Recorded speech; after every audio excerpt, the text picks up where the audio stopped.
आज सन्धार आपण सबुठ बड़ खबर आमर मुख्यमंत्री मोहन माझी आउ एक नुआ योजना आणिले जहाँकि योजना होछि अंत्योदय गृह योजना। ए अंत्योदय गृह योजना रे शुभारंभ करेंगे मुख्यमंत्री मोहन चरण माझी। आसंता 30 तारिख में कलाहांडी जिलार आरंभ हेबो अंत्योदय गृह योजना। गरीब लोकंकु अंत्योदय गृह योजना रे सामिल करा जिवो। आसंतु देखिबा केउ माने ए योजना रे सामिल हेबाकु जाउछंती। आसकु देखिया पूर्वरु गोटे लाइक करंतु। एमिति नुआ नुआ वीडियो देखिया पई चैनल को सब्सक्राइब करी पाखरे आस्थुवा बेल आइकन क्लिक करी ऑल सिलेक्ट करनियंतु। ए अंत्योदय गृह योजनार भिन्नक्षम विधवा दुरारोग रे पीड़ित थिबा व्यक्ति एवं शहीद परिवार व्यक्ति पद्मश्री परिवार व्यक्ति बन्या बात्या और अग्निकांड घटी घर पुड़ी थिबा व्यक्ति ए योजनार सामिल हेबे। ए अंत्योदय योजना लागि 7750 कोटी टंका व्यय करछंती।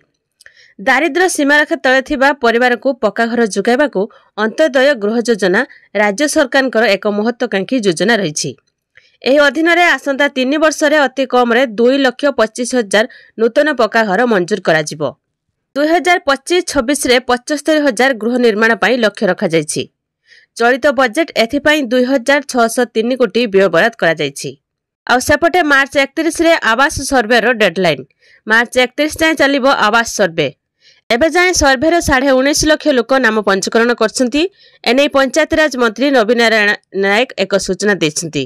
एबे प्रधानमंत्री आवास योजना रो सर्वे चलिछि। एबे आसंता 30 रे अंत्योदय गृह योजना रो शुभारंभ हेबो। 50,000 लोकंकु ए योजना रे 50,000 लोकंकु सरकार जोड़िबाकू जाउछंती। भिन्नक्षम विधवा दुरारोग रे पीड़ित थिबा व्यक्ति एवं शहीद परिवार व्यक्ति पद्मश्री परिवार व्यक्ति बन्या बात्या और अग्निकांड घटी घर पुड़ी जाइथिबा व्यक्ति ए योजना रे शामिल हेबे।